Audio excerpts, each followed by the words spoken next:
Hello, and welcome to Sobercast, where we provide AA speaker meetings and workshops in podcast format. We're an ad-free podcast, and if you enjoy listening, please help us be self-supporting by visiting Sobercast.com, look for the donate link, and drop $1 or $2 into our virtual basket. We hope you enjoy the podcast. Have a great day.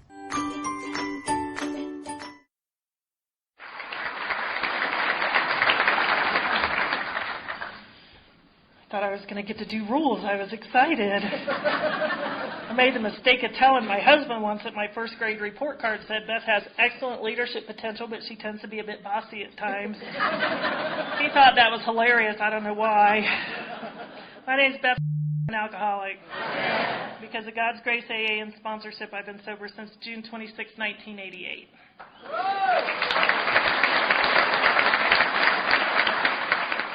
And it's such an honor to be here. I want to thank all who made it possible for us to come.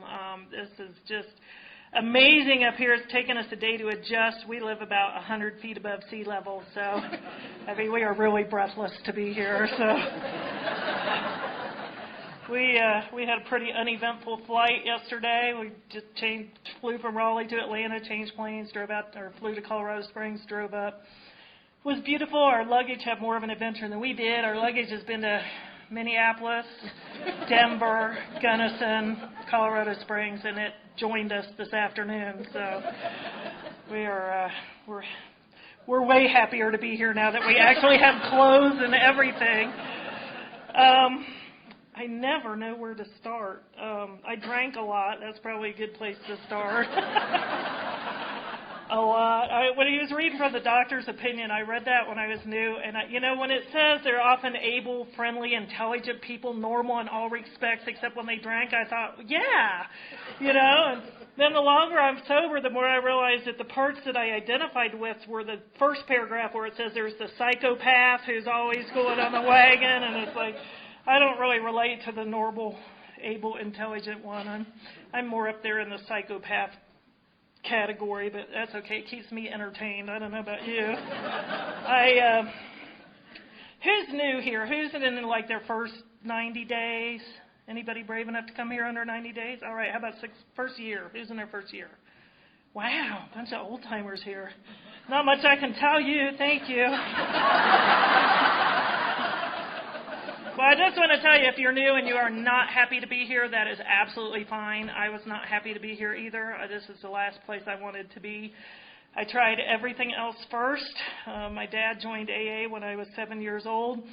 So I was going to open speaker meetings as a grade schooler. I was the kid in the corner coloring. I knew AA was full of old men that drank and coffee and smoked and ate donuts. Because I'd seen it myself, and, they were all my dad's age. My God, they're in their 30s,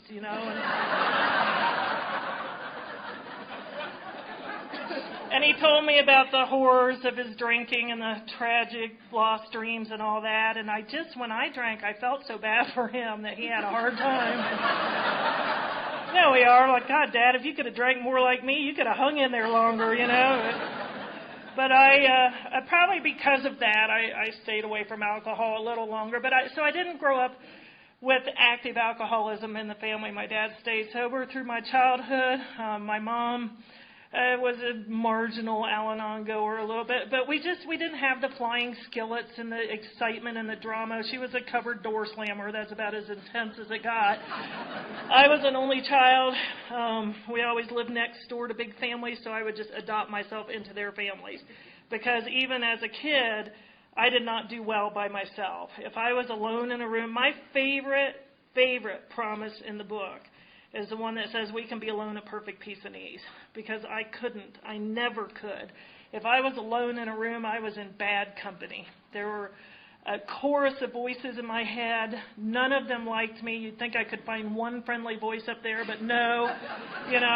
They told me things. At 4 and 5 years old, they're telling me things like, nobody really likes you, and they only play with you because their mothers make them, and everybody's still laughing about when you fell down playing hopscotch last year. And, just on and on. I never knew what to say to people. I was always just obsessed with how does it look and how am I going to look, and I don't want to look bad. I passed through AA a couple of times before I got sober, and, they would talk about being self-centered, and I just didn't get that. You know, I thought self-centered meant vain and selfish, and I was neither of those. Just ask me, you know. I'm the most loving, giving person I know. And but I didn't know self-centered meant I will not try anything new in public because you might see me fail. I didn't know self-centered meant if I can't win, I don't want to play. If I'm not good at it by the third try, I'm not doing it. I know you're talking about me if I walk into a room and two of you way back there lean your heads together and laugh. I felt like my life was a spectator sport and I was the one watching it. There was just like a little camera up in my head that was always surveying, watching all of you watch me, you know, and I never really talked to you. It would appear like it was conversation, but really you'd start your sentence and I'm up here finishing it and selecting from my 6 different answers. And, you know, it was just very busy in my head. I was tired a lot. And I read a lot as a kid. That was probably my first escape. I could just tune out in a book. And I think all the early reading is why school came so easily to me, because if I'd had to work at it, I would not have been the student that I was, because work is work, you know. I mean, Chuck says I'm a type AL personality. And for those of you who don't know what that is, he said, because I had to ask, I didn't know either. And he said, well, you are most definitely a type A personality, but you're lazy enough that you're not annoying. And I can work with that, you know. And I am. I just never, you know, my kids were 4 and 6 when I got sober. And my daughter was 4 and my son was 6. And our daughter was blonde hair, blue-eyed, gleam in her eye, pathological liar. You know, I mean, we used to tell people, you might be saving for college, we're saving for treatment. And we just knew it was coming, you know. And when she was 11 years old, she wanted to be on a swim team. A lot of her friends swam, so we took her to try out for the team. And the coach said, well, you could be on the team, but, you know, she hadn't had much experience in the water. So he said, you could be on the team, but I'd like you to practice down an age group, you know, until you catch up. So this man at 11 years old, he wants her to swim with the 9-year-old. If that had been me, that would not have been okay. I mean, how's that going to look? You know, I was having a hard time being the mother of the 11-year-old who's swimming with the 9-year-old. You know, how am I going to look? And what's wrong with your kid? You know, and she's fine with it. She practices with the 9-year-olds. You know, she goes to her first swim meet, and these are USS teams where there's 20 teams, and they run all the heats and just post the results. And her very first race ever, she was 70th out of 72. And she went back the next day. I would have been trying to get my parents to relocate. And we told her, okay, Sarah, now, you know, you didn't win. But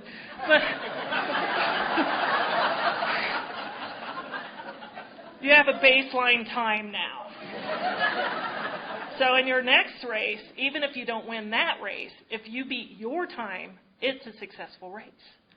Now, the whole time I'm telling her this, I'm thinking, oh, yeah, right. You know, I mean, get the ribbon for God's sakes, you know. But I know, you know, you kind of intuitively know. My parents told me the same thing. When I swam, it's in the parent self-esteem handbook, tell your kid this crap. And, you know, I never believed it when they told me. I knew you were supposed to get the ribbon, but, she beat her time and she was happy. The rest of the story is that 2 years later, she was a state AA swimmer. She swam all over the Midwest for years. And I would have missed every bit of that the day they told me to practice with the 9-year-olds. And at 11 years old, she had never had a drink, and neither had I. And that was a real eye-opener for me, because I was 7 years sober when all that started to happen.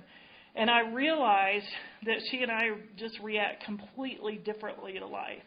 And I've come to believe that she doesn't really even react to life. She just kind of lives life, you know. I mean, I'm a ping pong ball. I'll go here till I hit something, and then I'll go this way. She just kind of, you know, so now we don't know what to do with her. I mean, we had her whole AA future mapped out, you know. Now she's doing this crap, you know. It's like, so we started to watch her with interest. I mean, what are you going to do, you know? And Chuck and I are conferring between us, like, what do you think this is normal? I mean, like, who knows what that looks like in our house, But she just kind of went on like that, I mean, she was headed for us, and then she just took this turn, and she got a summer job and saved money, and she had the same friends in 12th grade when she graduated that she had in kindergarten. One school. She went to one school the whole time. My first geographic cure was in 6th grade. I had to transfer schools. I hated everybody at the school I was at, And she just was this easygoing. Well, they opened a Starbucks the year she was a junior in high school. They opened a Starbucks in our town. So she came home the first day it was open. Very exciting, and you went to Starbucks. Who'd you go with? And she told me, Lindsay, Katie, and Jennifer. And I just went, Jennifer, you went with her? And she just looked up at me and said, for God's sakes, Mom, that was 6th grade. Could you let it go? I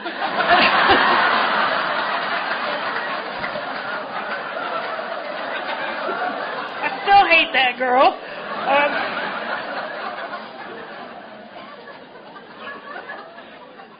So we every now and then would tell her, congratulations. There's supposed to be one mature person in the house, and we're pretty sure it's you. But, she knew before she was out of high school what she wanted to do. She joined the military on the delayed entry program after her junior year. After her senior year, she swore in like she was supposed to. And she's actually in Afghanistan right now and is in her 10th year in the Army. So, I mean...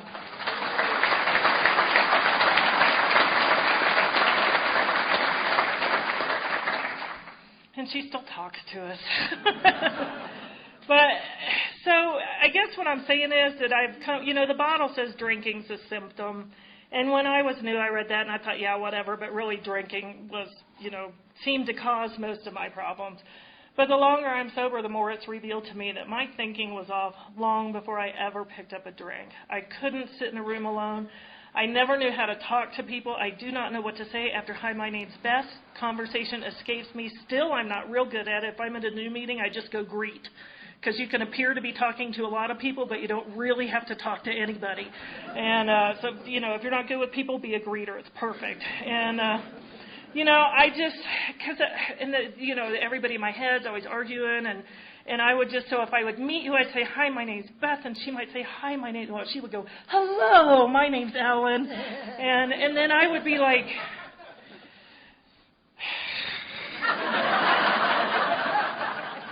and then everybody in my head is arguing, say something, you're just staring at her, she's staring at you, she's waiting for you to talk, what are you going to say? I don't know,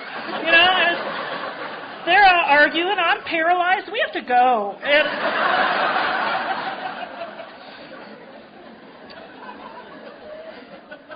those problems disappeared when I took a drink. I didn't drink until I was 15 years old. I didn't get falling down drunk the first time I drank. Some of my friends were experimenting. They were falling down, throwing up, looking bad. I don't like to look bad, so I just kind of got an experimental buzz on, and it was enough.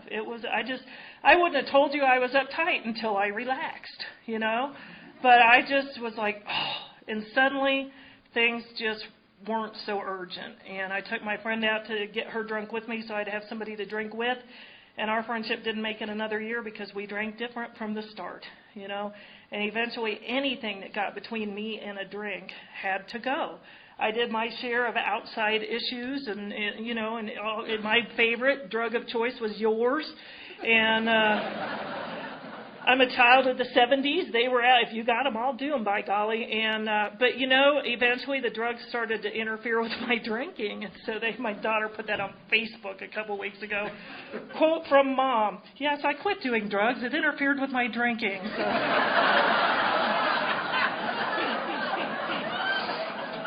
We're a constant source of entertainment to those two. So. But I just, from the day I drank, if I could have gotten it, the only thing that kept me from being a daily drinker was lack of access. From the beginning, I could drink a lot. I loved to drink. My day just went better with a drink. I mean, in high school, morning drinking really makes sense because you have to sober up before school's over and you go home. And I just love to drink. I just loved it. I still get a little teary about it sometimes. It didn't really matter what. Scotch is about the only thing that didn't agree with me. The rest of it, it's on. And I just, I drank with the big boys because I could. I could keep up with the big guys. That's who I drank with. The girls in high school, when they were drinking, they're giggling and falling down and throwing up. Or everybody likes the same boy, and it's very complicated. And then later it's more complicated because now it's like, oh, that was your husband. I'm so sorry. And,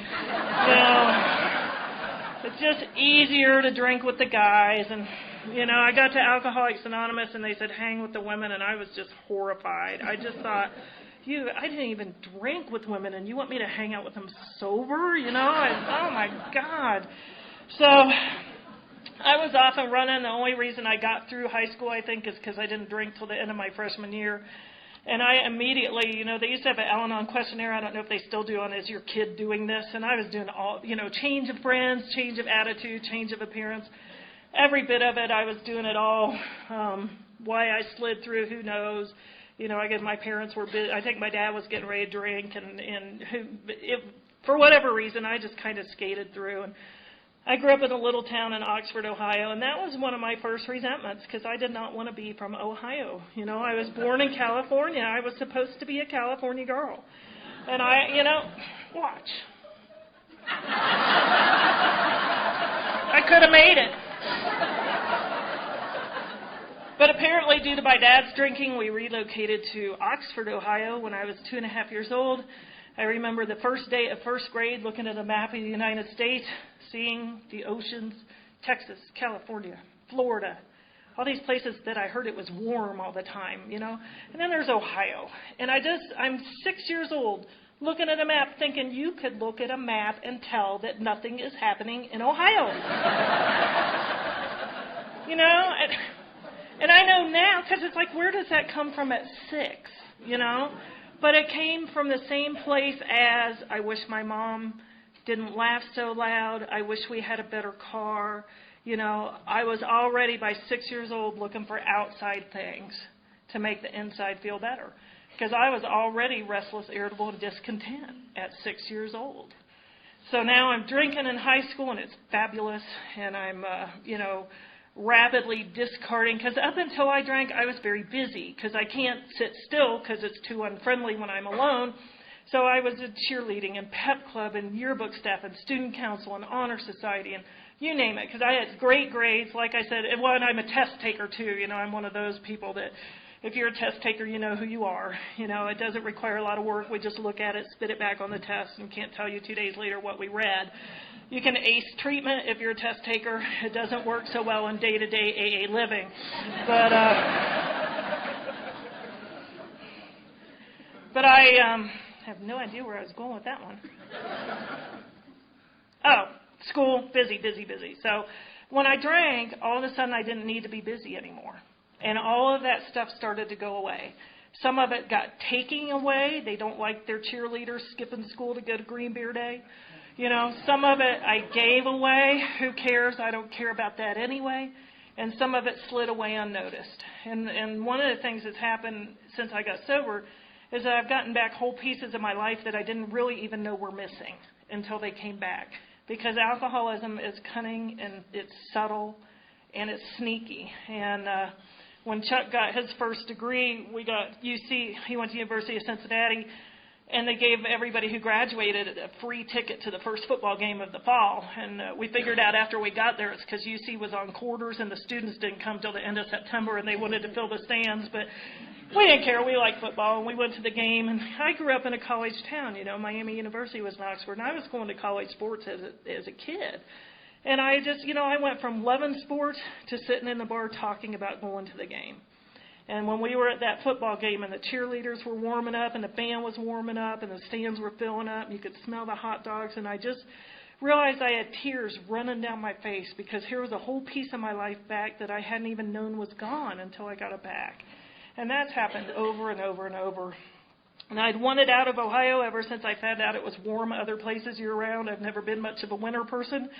You'll not see me visiting somewhere up north on purpose after, I don't know, September maybe. But I've just never been a cold weather person. And so I started trying to get my parents to move south, and they wouldn't.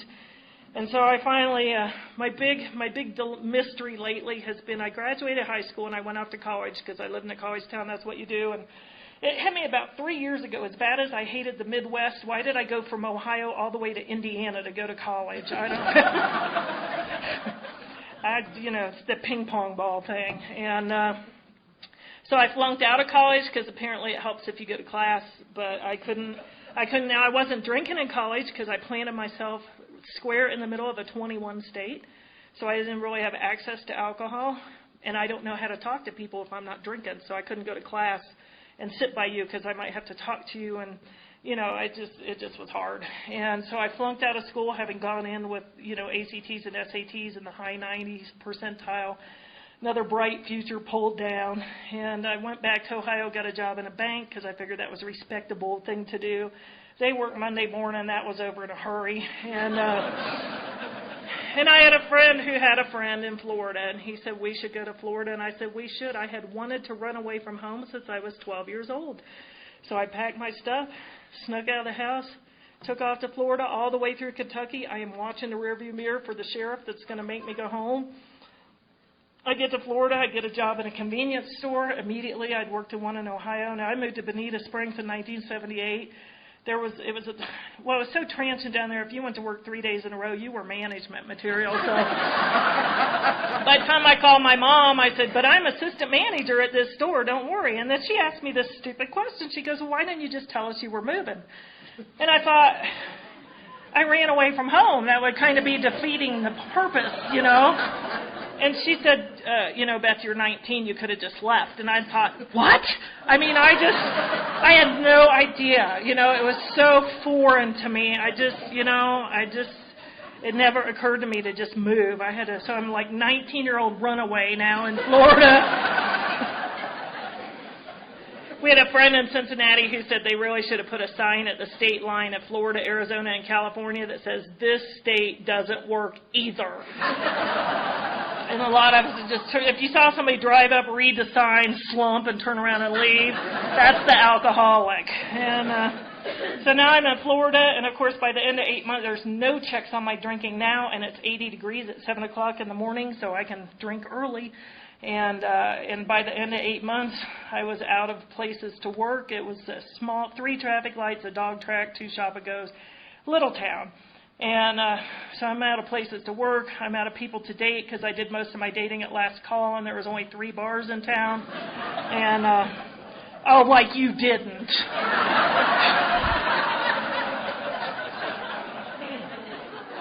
I know. They're still there on Sunday. It's a relationship. So by the end of 1978, it's looking like I'm going to have to move back to Ohio because I can't take care of myself down there. There's nowhere to work. And as luck would have it, this guy moved to town from California, and he had a house and a car and a job, everything I was looking for in a man. And he had a Harley, and he was 6'2" with tattoos. It just, God, is life good or what, And so we started, and it really, I used to say it was one of those relationships that there never should have been a second date, but there wasn't. So, last call, 5 years later, we're still there. And it was just one of those one-night stands that just dragged on and on and on and on and on. We ended up getting married, and because there were these 2 rules I lived by, and one of them was never, ever, ever, ever, ever, ever admit that you've made a mistake. So hence the 5-year marriage. And because I wasn't going to, wasn't going to be my fault we broke up, And the other rule I lived by was that it wasn't all right not to know. It is just not okay to not know what's going on. I was doing fake it till you make it long before I got here. And if I don't know or if I can't figure it out, then I just don't care. That's stupid anyway. So now we're married in Florida. We have our son, and then we moved to the Keys. Went down on Tuesday, liked it, came back, moved on Friday. $400, 6-month-old baby. Hey, Mom, moved to the Keys, but don't worry, I'm assistant manager at this restaurant. And she asked me a lot often. She would say, how can you do things this stupid and land on your feet. It really made her crazy. Is that like an Al-Anon thing? Yeah. It just made her nuts, And I was like that guy in the cartoons that just kind of wanders down the street and the pianos and the safes are crashing behind them, That was me. I just skated and skated. Every now and then I'd get clipped, but I just never got crushed like I should have. The only time I ever got suspended from school ever for drinking, it snowed that night and there was no school the next day. So my record's clear. I don't know about yours. And I just counted on that. But now we're in the Keys, and oh my God, when Bill Wilson says I had arrived, I'm in an oceanfront resort, full run of the place. I started in the restaurant, but I became their night auditor pretty quickly. I didn't even know what a night auditor did, but I applied, and I got to bring the baby to work. There were 7 bars and 3 restaurants on this property, and my job was to go ring out the register at every bar. They gave me the keys to all 7 of those bars, and they doubled my pay. I had arrived. And I would go close out the quarter deck and have a drink with them, and close out the tiki bar and have a drink with them. And this place was a wonderful place to work. Some of you probably know where I'm talking about. And all the security guards were bikers. It just was great. And we would, the restaurant was on the 6th floor. We'd just lock the elevator and sit up there and drink and do outside issues off the bar. And it was great. And so now life is like full bore. We are traveling now. And we had started a little part-time kind of home-based business while we were in the Keys. It's expensive to live down there, and there was a lot of importing and exporting going on down there. So we had a little distributorship, nothing big, just a couple $100 a week and some free product. And so, of course, we eventually got arrested for that. And I remember telling the probation officer that it really just was a part-time job. You know how people get that funny look on their face when you tell them what you're really thinking? And she just looks at me like, part-time job. Down here we call that sale of a controlled substance. And that was trouble I got in. I thought I might not get out of, but even that I skated out with minimal damage. And by now I went out of my marriage. But I can't leave, because if I leave, it's my fault. So I just drink till he can't stand it, and he says, get out. And he only had to say it once, because I wanted out, but it had to be his fault. And I ended up back in Ohio on probation for this little part-time job of mine. And I thought, okay, fine, maybe I should go to AA. Now, I'd gone to a couple meetings while I lived in the Keys, because I got fired from this great job, among other things. Well, before that whole part-time job thing came up, they had fired me one other time because I'd gone at 5 for happy hour, and I was still there at 11 when I was supposed to clock in. So they fired me, and I intuitively knew I wasn't going to find a job like that anywhere else. So I went to Alcoholics Anonymous in 1983 in Key Largo. I went to the Tuesday night Key Largo group of Alcoholics Anonymous. They were very nice. They were very old. They were all just a little discussion group where they all sat in a circle and related to each other, and I just, the meeting was over, and they invited me to Perkins, and I'm thinking, okay, let me see, I'm 24 years old, I have a Harley Davidson parked down the street, it is 9:30 at night, and I've just been invited to Perkins. My life is over. So I, skipped the Perkins thing, but I went and talked to my boss, told him I knew I had a problem, went to AA, blah, blah, blah. Got my job back after one AA meeting. AA works, it really does. And went to the Friday night meeting, told him I got my job back, and that was the end of my AA career in the Keys. But I did call my dad and tell him that I had been to a meeting. Because, with a sober parent, you don't really put the word alcoholic in the same sentence with your name. Because I've heard speakers who said they would sit in the bar and go, oh, I'm alcoholic, who cares? Well, when you have a sober parent, you can't do that. Because you just can't put it out there in the universe too close where they might connect up. Because I knew if I ever wondered if I was an alcoholic out loud, that a big book was going to drop out of the sky, and the bartender would probably hand me a meeting schedule, and the AA police would come drag me to a meeting. So I never wondered. But when I went to that Key Largo meeting, is the first time I said out loud that I was an alcoholic. So I called my dad and told him, and within a week I got a box from him. I had a big book, 12 and 12, each day in the beginning, one day at a time, 24 hours a day, a tape of his talk, a few pamphlets, They didn't really do T-shirts back then, so I didn't get a T-shirt or anything. But, you know, it was, I don't know how long he'd been throwing that stuff in the box, but one meeting and it was in the mail. And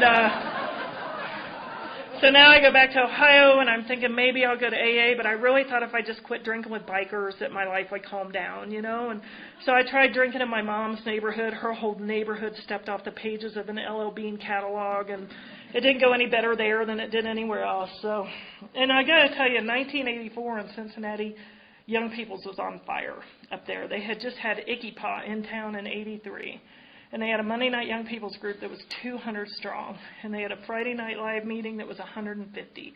And it was enthusiastic, active, sponsored, structured Alcoholics Anonymous. But when I walk into a big room full of people, it separates into two groups, all of you and me. And you all knew each other, and you're all talking and laughing. And I don't know what to say after my name's Beth here any more than I do anywhere else. I can go to a bar with $5 alone and know what I need to know. I know who can drink as long as me, who shoots pool as well as me, and who knows where the party is later. You know, I really would rather go to the bar by myself because, well, you know, you never know when true love is going to strike, and you got to be ready to go. And so I just, you know, AA wasn't really working. I know I gave it a good 2 weeks. I'm just sure of it, but it wasn't really working for me. So I was off on my merry way, and within a year, my children had been removed from my custody. They were in bed. I had nothing to drink. There was a bar down at the corner, and I walked down to the corner bar. And my son was 3. He woke up, couldn't find me, walked out onto the front porch. It was down a step. He couldn't, thank God, that's all the farther he went, you know, but he couldn't reach the doorknob to get back in. So he stood on the porch and cried. And the neighbors called the police. And the police called. It didn't take a rocket scientist to figure out where I was. My car was parked right in front. There's a bar down there. They called the bar to see if perhaps I was there and did I maybe want to come home. And so, you know, my mom got that call that no mom wants to get at 2 o'clock in the morning. Come get your grandchildren. Your daughter's under arrest. You know, and her life got turned upside down. So all of a sudden at 51 years old, she's a single mother of a 1-year-old and a 3-year-old. And I'm saying, butt out and leave me alone. This is none of your business. I'm not hurting you. Because that was my anthem. You know, that was my anthem.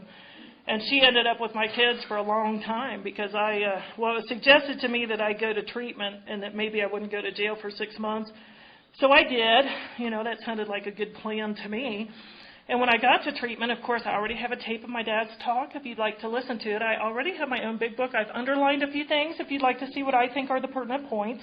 You know, I mean, I'm already a rock star in treatment, and I can ace treatment. I'm good at treatment, you know. And I was the one that they got to come talk to other women who didn't want to leave their children. God's cosmic joke on me. 6 weeks long treatment, all women. So now I'm in this all women's treatment center. Because it was the one that would take my no insurance. And I was the one that they would get to talk to women who didn't want to leave their children for 6 weeks. And I could tell them all the right things about better 6 weeks now than forever later, because if we're not sober, we can't be parents. But I had a problem developing while I was in there. And the big book addresses it. It says we have a double life, the one we know is true and the one we want the world to see. And what I was realizing while I was in there was that I didn't really want my children back. That single parent thing was impossible, you know. And I knew they were better off at my mom's house. At her house, they got read to. She read them a story every night before they went to bed. They slept every night in clean pajamas on clean sheets. They got age-appropriate food at mealtime.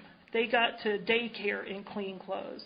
I couldn't do any of that, and I hated her for doing it. I mean, don't think for a minute that I was grateful.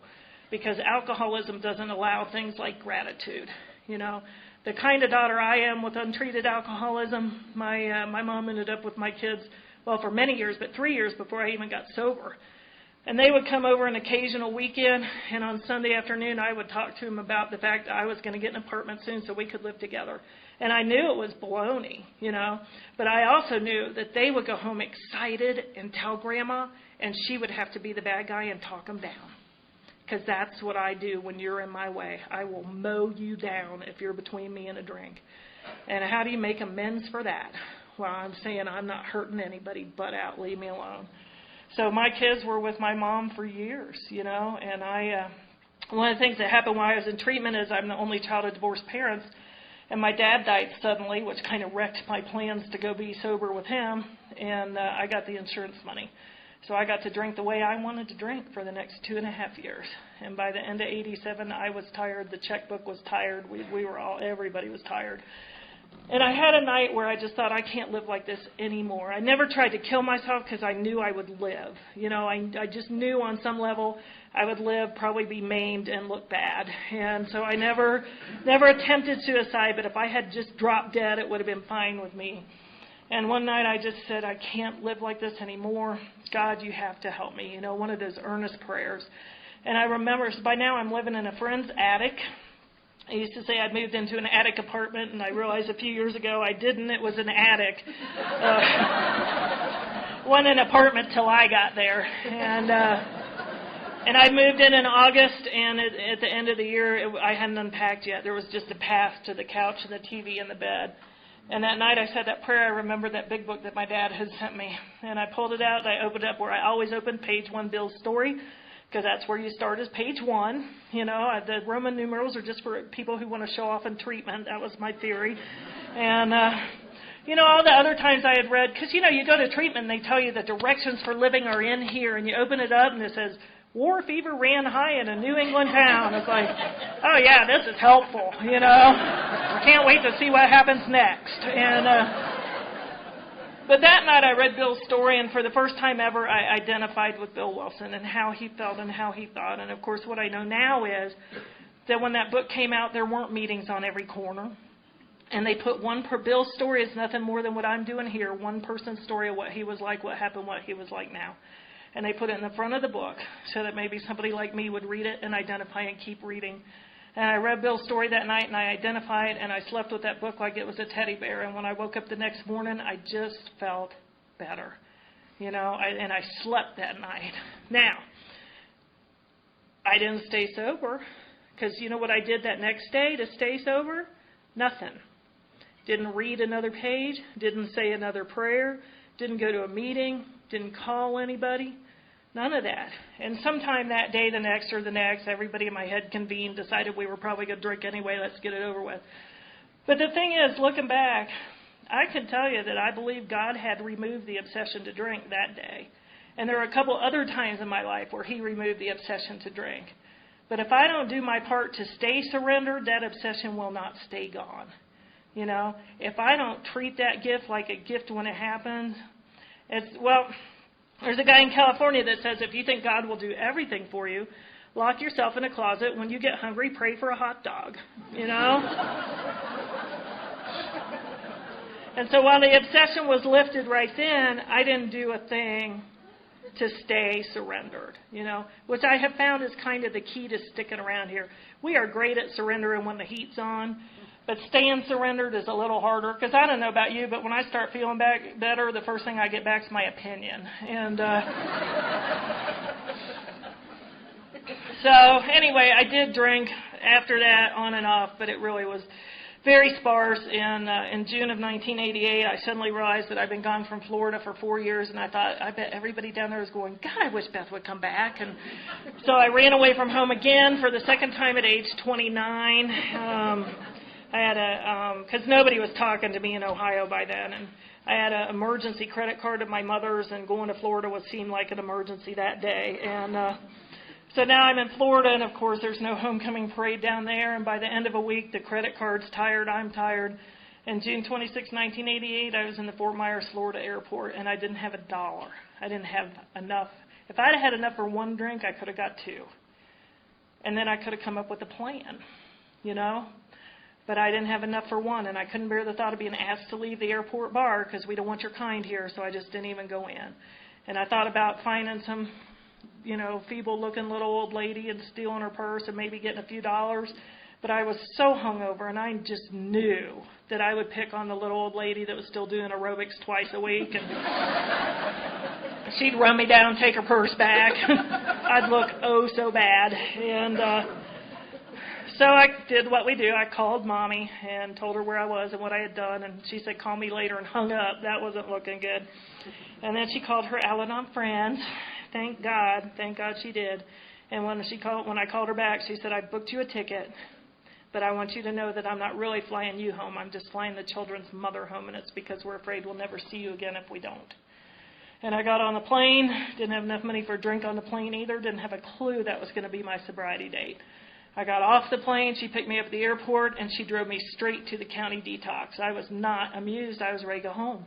But she had talked to her Al-Anon friend. And she took me to county detox and said what I know now was one of the hardest things she's ever said, which is go in or don't. But you can't come home with me. I've done everything for you that I can do. You have to do this yourself. And it didn't occur to me again until years later, the position I put her in. I'm the only child. And that county detox was in Over the Rhine in Cincinnati, which is at the time was on national news frequently for violence. It just was a horrible section of town. And when she left, she really didn't know if she'd ever see me again, because I could have turned around and walked off into the night and never been seen again. But she did what she had to do. And the next morning I woke up in detox, and I was kind of mulling over my options, such that they were. And, my car was impounded. I had charges pending. I didn't know what they were. But, when the fog started to lift, I was like, oh, yeah, that might have prompted that trip to Florida, too, was the car getting towed and pending charges that I was pretty sure had to do with the car being towed. And I wasn't welcome in my attic. And none of that was really new. But what was different on this day was that I didn't have a plan about what to do about any of it. Everything I could come up with, there was nobody left to borrow money from, nobody left to go live with. I had no friendly direction left. And I'm so glad that I was out of plans, because, anytime I got a plan, I'm not done. And all the times before when I passed through, I always kind of had a plan how I could do AA my way. I'll do it your way kind of, but. And I just didn't have any ideas. And what I realized was I was 29 and a half years old laying in that detox bed, and I never expected to live to be 30. I thought I'd be dead when I was 30. I had no plans for being over 30, because why if you're not going to be around? And I suddenly realized I wasn't going to die, and that scared me. It was like a voice just said, people like you don't die, Beth. And I just went, oh, no. Because, I had mixed drugs and alcohol since I was 15 years old. I drove drunk. I rode motorcycles drunk. I drank with very large people in black leather that carried weapons. I bartended at places where people shot at each other. I just should have been dead over and over. I know I look like such a suburban housewife now, but I just should have been dead over and over and over and over and over, and I wasn't. And I realized that day I wasn't going to die, and that scared me. I had that. Bill C. from Greensboro, North Carolina, calls grace that moment when we see things exactly as they are. And I knew in that moment, no matter how bad it was, it could get worse. And that there were levels of worse that I couldn't even imagine. One of the handy things I've learned since I moved to North Carolina is how to boil a frog. I never know what you're going to need to know.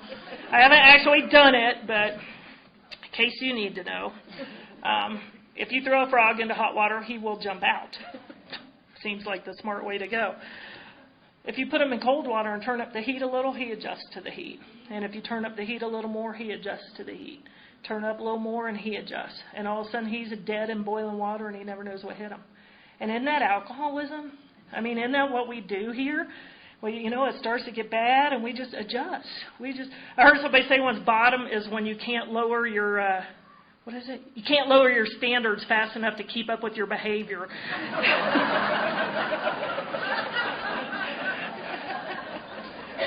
But, it gets worse and we adjust, and it gets worse and we adjust, and it gets worse. And every now and then we rally a little, never to where we started, but we rally. Then it gets bad again, and might be getting desperate like AA or something, and then wow, that was a close one, That's just what happens, and we adjust all the way down to the bottom. And so I just had this passing thought in detox that, whatever those AA people were doing seems to be working for them. And clearly what you were doing is not working for you. Maybe you ought to try it their way.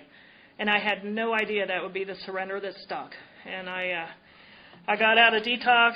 I made arrangements to go. I got out of detox on Friday, a 4th of July weekend.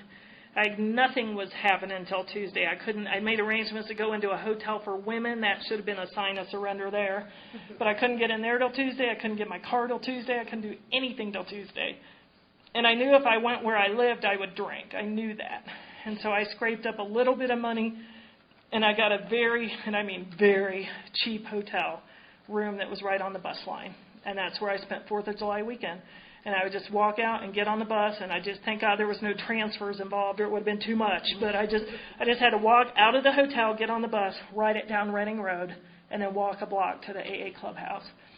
And that's what I did. And the very first night I walked in, the girl who was speaking, I had met 4 years before when I was passing through, and there she was 4 years sober. And she told a room full of people that alcoholism, not drinking, but alcoholism, had taken her to the place where she didn't want to work. And she didn't want to take care of her daughter. She just wanted to drink. And I'd never heard anybody say they didn't want to care for their child. That was my biggest secret. That was the one I would take to the grave. And here she told a room full of people. So I got her number after the meeting. And then I stayed for the midnight meeting. And there was laughter at that meeting. And the next day I sat, and it took me forever to call her, but I called her. Because somebody in my head said, you didn't call people before when you drank. So it took half an hour, but I finally called her, and I just said, this is Beth. I got your number last night. I don't have a clue what to tell you. I'm just practicing using the phone. And she just laughed and said, that's what I had to do. And that's what I tell new people to do. Just call me and tell me we're not going to have deep philosophical conversations when you're 4 days sober, I mean, I'm 23 years sober now. I still don't have deep philosophical conversations. So you'd be alone if you were trying to have one. But, sad but true. I read the cartoons first to this day. Anyway, I just started going to meetings. I went the next day. I went back, and now I already, I'm trying to pick my seat. I'm feeling a little better, and it was in an old house. And I knew if you sat in back, everybody knows you're new, and if you sit in front, you have to talk to somebody. So I picked a seat in the second row against the wall, so that in theory I only have to talk to one person. And I was really proud of myself that it was time to say the Lord's Prayer, and now I got a wall and no hand to hold, and the whole committee in my head launched. What a loser. You can't even say the Lord's Prayer right. I mean, that's all it was going to take for me to go out the door, and nobody likes you. Everybody can see, on and on and on. And I just hung my head to pray, and somebody in front of me turned around and took my hand. And I couldn't believe it. I couldn't. And then I'm like crying. Then I'm trying not to cry. Phew. I thought that was your phone for a minute. You're off the hook. It was an interesting ringtone, though. But, just that person taking my hand, they are the reason I went back the next day. And I didn't even know who it was. I never have found out who it was. But stuff like that is 12-step work, too. I think sometimes we get caught up in talking about 12-stepping, and it sounds like if you're not sponsoring 40 people, you're just not, or if you didn't get to go to somebody's house where they were drinking or whatever. And I'll tell you what, remembering a newcomer's name is 12-step work. I just wanted you to know who I was. I didn't even know that's what I wanted, so I sure couldn't ask, I came in like so many of us just saying, help me, help me. I hate you. Why aren't you talking to me? And I started showing up. I went to this Big Book meeting every day at noon, and I went for many reasons. None of them had anything to do with learning about what was in the Big Book or getting sober and happy. I had made a commitment to myself that I'd go to a meeting every day, and this was at noon, so I was free after 1. That was good. And this particular meeting read a whole chapter every day. And so that chewed up half of the hour, so maybe I wouldn't have to talk. That was good, And I knew from my many trips through treatment, you should read your book every day. So I thought this will count, right? So I don't have to read at home. Because if I read at home, I'm like an hour later on the same page, or else I'm 40 pages in and have no idea what I read. And even in the meeting, I could, because I don't know about you, I was a little scattered when I was new. And so you might be reading, and I'd be reading along to myself, and it would sound like in my head, it's rarely have we seen a person fail who has thoroughly followed, or I wonder what it's going to cost to get my car at an impound later. I better call that guy. And then I would hear a page turn, and I would rejoin you. And I would, they went around the room reading out loud, so I spent a lot of time, counting around. So I knew which paragraph would be mine, right? Because I got to be sure I know all the words and get the right. And rarely have we seen a person fail. Rarely have we seen a person, How's it going to go, Beth? And when you do that, You're ready. And then some bozo, 2 people over, reads 2 paragraphs and throws the whole thing off.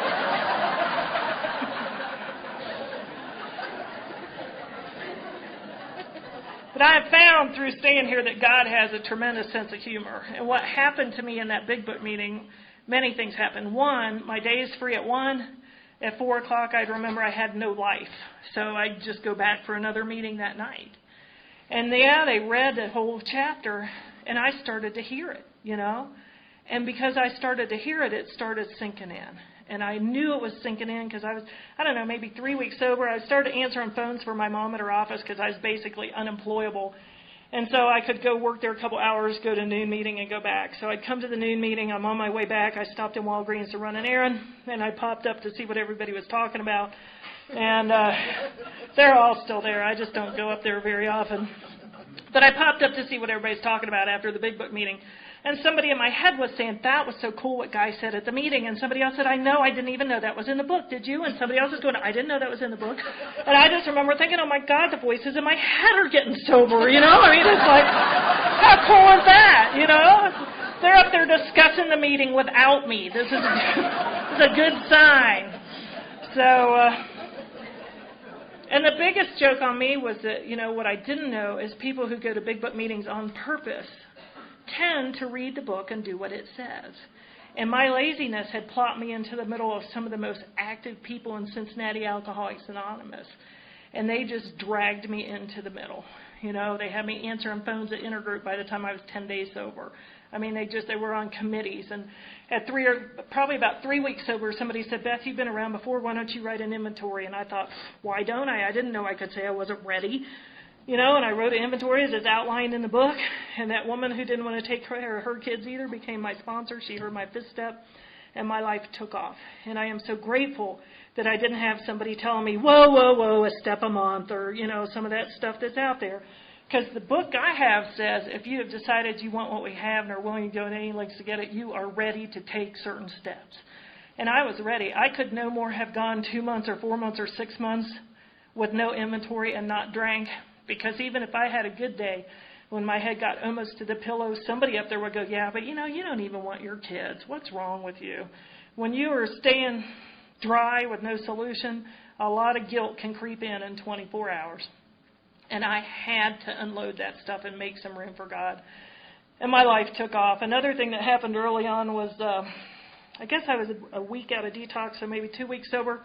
And I was at the Friday night meeting, and they passed a second basket because one of the members of that group had lost his 9-year-old daughter that day to a drunk driver. And, my kids were at my mom's, had been at my mom's for 3 years by the time I got sober. And the next Tuesday, he was in that Big Book meeting. And I couldn't believe he'd even be in a meeting 5 days after he lost his daughter. And he talked about how it happened. And in Cincinnati, if you got a DUI, you had to go do 3 days to make the court happy, and you did it at a place called Drake Hospital. And 2 cars were drag racing, hit the car she was in head on in front of Drake Hospital on the weekend when those people, it was Friday, and the people who were there for their DUI weekend were outside on break when it happened. And so this guy, Charlie, said, maybe if one of them saw it and got sober, it wasn't for nothing. I have to believe some good will come out of this. And when I left that day, I was thinking, God, what if that had been my kids? What would their memory of me have been right before they died? Or what if I had been in that car? What would they be left with? Because my word was worth nothing to them. I was never where I was supposed to be. And it was like just this minute where the trees got greener and the sky got bluer, and I realized that I had a chance to just go call my kids right then and tell them I loved them just because, with no strings attached. I had always wanted a do-over. I always wanted to go back, erase, And that day I realized that for whatever reason I had been given a gift of sobriety, and gift and sobriety were not 2 words I ever put in the same sentence. So I remember thinking, where did that come from? That I had this gift where I could build a relationship with them from right where I was, life on life's terms. And that I might be a weekend mom for the rest of my life. And if I was, that was okay. I could be a good weekend mom. And that's where the healing started with my children. And my first amends to my children was to stop making promises that I couldn't keep. I made one promise to one kid and kept it. I made one promise to one kid and kept it. And they came to meetings with me. They came to me. My kids did 4 meetings a week from Friday to Sunday. And it wasn't that I wanted to involve him in my recovery. It's that I didn't want to yell at him all weekend, and I knew I would if we didn't keep busy. But the side effect of that, because my biggest fear when I got here was that I would be unable to love them. I was afraid that alcoholism had just completely killed off that ability in me. And I brought him to meetings, and you guys loved him. And you guys talked to him, because what they had heard from me for years was, I love you, go away. And I brought him here, and you guys taught me how to talk to my kids. You sat down and you talked to them eye to eye so they didn't have to look at everybody like this. And you had them help you get coffee cups, and you knew that they played soccer, and you colored with Sarah, and they became part of, and their gaze came up off the floor, and they began to look the world in the eye, and they became less invisible. And we just, when I was a year sober, we went to a picnic, and I said, if you want to go play, go ahead. And I always told them that, and they never went and played. But that day, Robbie came. All of a sudden, I realized he was tugging on my leg, and he said, Mom, I just wanted to let you know if you need us that we're over here playing. Well, what I realized, that grace, that moment of seeing things the way they are, they knew they could let me out of their sight, and I would be there when they got back. And it took a year for that to happen, And we just kept showing up. By the time I was 15 months sober, I had my driver's license, a car, and insurance all at the same time. And by Thanksgiving of that second year, now I got about a year and a half sober, and I'm looking at my little 7.5-year-old son. He's got an awful lot of women in his life, just me and my mom and his sister. And a little guy like that, he should have a man in his life, and for his sake, I probably should start looking around. And hey, that is the kind of loving, giving mom I am. Only thinking of him. And 405 Oak Street, the clubhouse up there, did a big Thanksgiving get-together, and they had laid out food at 1. And I went to the noon meeting because that's what I do. And when I came out, I couldn't find Robbie, and somebody said, oh, they're across the street. And there was a schoolyard across the street. And there was my 7.5-year-old son and another little boy and 4 of the guys who were in their 20s over there playing football. And I thought, well, where else should a 7-year-old boy be on Thanksgiving Day except playing football, right? But the thing of it was, that moment of grace again, I realized I did nothing to make that happen except go to the noon meeting.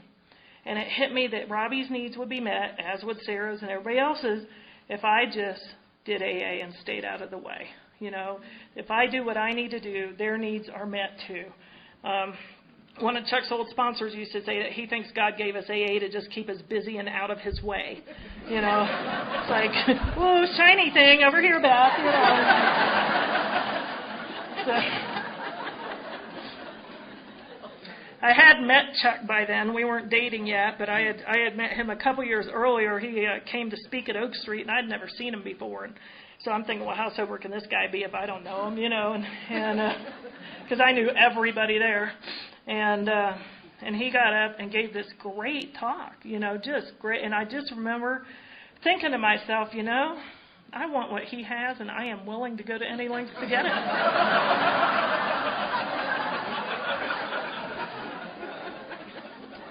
But I didn't act on it, and we crossed paths periodically for the next year, but we didn't start to date till a year later. And when we started to date, he dated about like I did at last call, and so we made a decision that we were going to get to know each other and leave our clothes on for a while, and that has worked out well. We just celebrated 19 years of marriage, and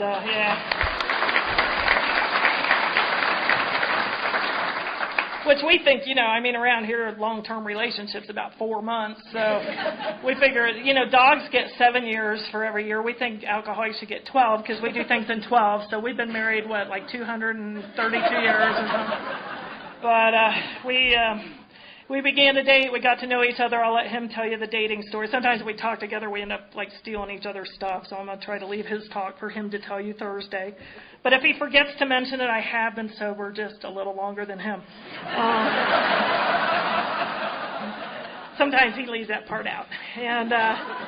But we dated for a year and a half and wanted more than ever to be married when we got married, and we're just having a blast. And the kid, he's the only dad the kids really have ever known, and we did get custody of the children after he got his degree, and we were able to move into their neighborhood. First we moved into the neighborhood. I guess I should back up a minute. When I was a year sober, I talked with my mom. And we decided that no real good purpose was served for me to take the children back when I had a year of sobriety. I was working for $7 or $8 an hour. I was in a 10th floor efficiency in a crappy part of town. By the time I was a year sober, she had them for 4 years. They were in a blue ribbon school district, safe, clean neighborhood, stable friendships. I was the only disruption in their life. They were doing what they needed to do. So we determined that I would catch up to them rather than pulling them out of everything familiar to come live with me. And I was blessed that I could do that. I know everybody's kids aren't in a safe place and they can't do that, but mine were, and I was able to, and I'm really grateful for that. So Chuck and I bought a house in the neighborhood next to their neighborhood because they lived in a blue ribbon school district and the house prices were accordingly priced. But we caught up to them, so, we're in the neighborhood next to them, and they're spending a lot of time at our house. And at Christmas, we bought them bicycles the first year and bought ourselves bikes, too, because they're little. So we thought, we should probably ride with them. And, of course, up there you buy them in December, and you get to ride them in March or April. So the first warm day, we're all out on our bikes.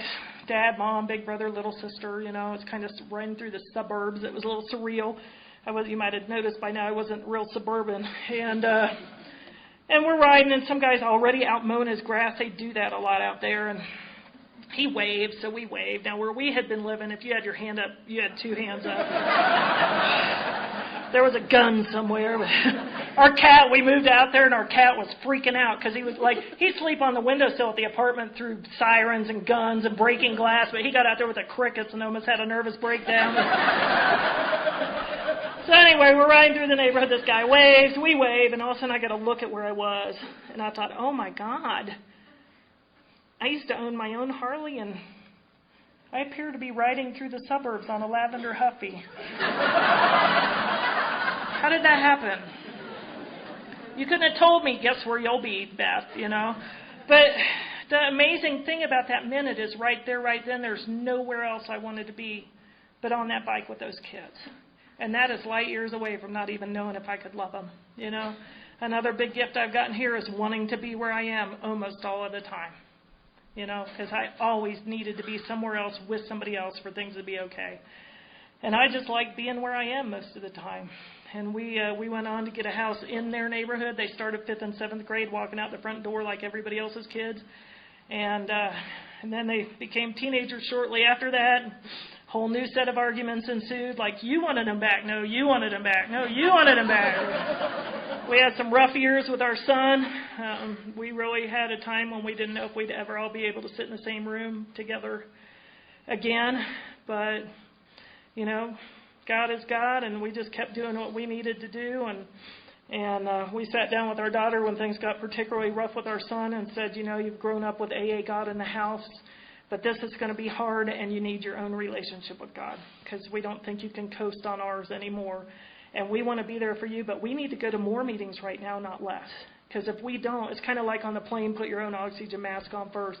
If we do not maintain ourselves through this, we cannot maintain you. And so we said, Alateen or church, either one, but you need to establish your own relationship with God. And she dove into youth group, and we all got through it, and 10 years later, our son lives 3 miles away from us. He moved to North Carolina after we did. And, our daughter has been stationed in Fort Hood, Texas, and she decided she doesn't want to be deployed every other year while her daughter's growing up. We have a 4-year-old granddaughter. And so they made the decision that they're moving to North Carolina. And she deployed for Afghanistan at the end of June. And a week and a half ago, I was in Texas helping my son-in-law and granddaughter move to North Carolina. So she went to her first day of pre-K today. We're saving a seat for her, let me tell you why. She started preschool today. Now, we had offered her, we have a cat, so we offered her $10 to feed the cat while we're gone. Big money when you're 4, We said you have to give your dad $3 for gas because he's got to drive you over here to do it, and it's only fair. But so Jordan, we talked to Jordan to see how the first day of school was. He said, fine. He goes, but I got to tell you, we went by your house this morning to feed the cat. She would not get out of the car. And I said, what's wrong? And she goes, Daddy, I don't work. I go to school. So I guess Jordan's going to be feeding the cat. So, But, we've got an amazing life, and we've got to do amazing. I mean, if anybody told me I'd be spending a week in Colorado, with 500 of my newest, closest friends, I couldn't have told you. We have been to Pine. We started playing golf, and we moved to North Carolina and realized Pinehurst was nearby, and the U.S. Open happened to be there that year, so we went down or the next year, I guess, but you have to buy tickets a year early and get in the lottery and all that. And then we got the email, congratulations, you can buy tickets, and we're charging your American Express card $9 million next week. But we went down to Pinehurst, and I know non-golfers think so what, but golfers are like, oh my God, Pinehurst. So we're down there, and we're walking around, and all of a sudden we realize, oh my God, because we're on the 18th green at Pinehurst number 2, watching the PGA players putt in. And nobody knew, nobody's moving away from us, Nobody, we just were one of the crowd, and we looked at each other and just busted out laughing this was so not on our list, I think when I got sober, all I wanted was, I want my driver's license back. I'd really like to stop getting arrested. Maybe someday get married again, preferably to a guy with a job. That's it. That's all I wanted. And now we're on Pinehurst number 2, and we just looked at each other. It's how the hell do you get here from the Dewdrop Inn, And we have been parasailing in the Keys once. We'll never do that again. Never, never, never. You will not see us on the ski lift this week. But we get to do wonderful, amazing things. And it's been brought about by a relationship with God that was established through the steps of Alcoholics Anonymous. A is my path to God. It is my path to usefulness. If you are here, I hope that you're happy about being here. If you're not, we don't care. Stay anyway.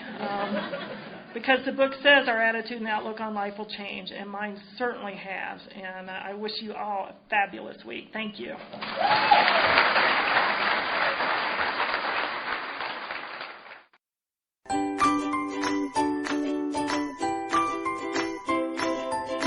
Thanks for listening. I hope you enjoyed the podcast. Sobercast is ad-free, and we'd like your help in order to keep it that way. So if you'd like to help us be self-supporting by pledging $1 or $2 a month, visit Sobercast.com and look for the donate links. Thank you very much.